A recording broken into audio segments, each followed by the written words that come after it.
Taryn Rooney, TARYNROONEY. Okay. Take a half step towards me. Okay. And your rank is? Firefighter. Lower third. So, big day today. Just tell us a little bit about what were you thinking when you were entering this structure? What did you know? Did you think you were going to find someone? What were the conditions like? And just tell us about locating and removing this individual. Okay.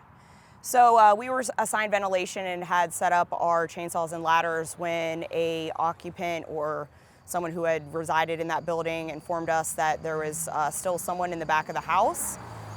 So in that case scenario, it's risk a lot to save a lot and adapt and overcome. So obviously we dropped everything we were doing. Myself and Captain Woodard made our way to the side of the house. That side of the house was already just on the outside, heavily involved with smoke. So we actually had to mask up at that point and make our way to the back. Captain Woodard opened up that back door and I made entrance into the room.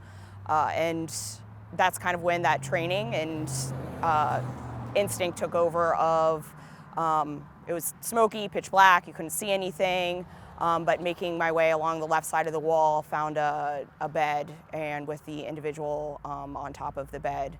And at that point was able to remove him from the structure.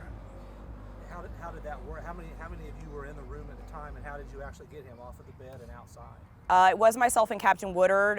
It was a very small, narrow add-on.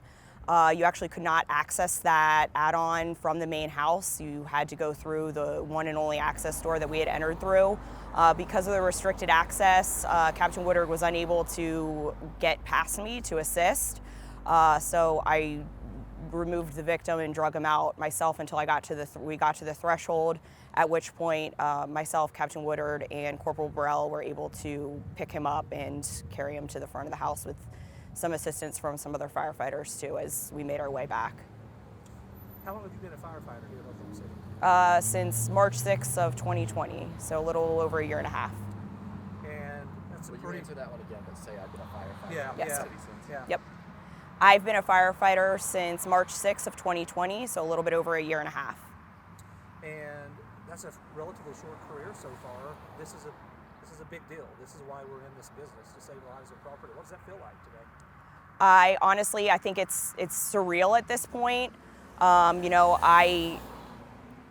This is my job. This is what I signed up for, and I've got incredible company officers who I trust and am confident in. And when they say, "Hey, it's go time. This is what we're doing," which is what Captain Woodard said. It was just blinders on. Let's go to work.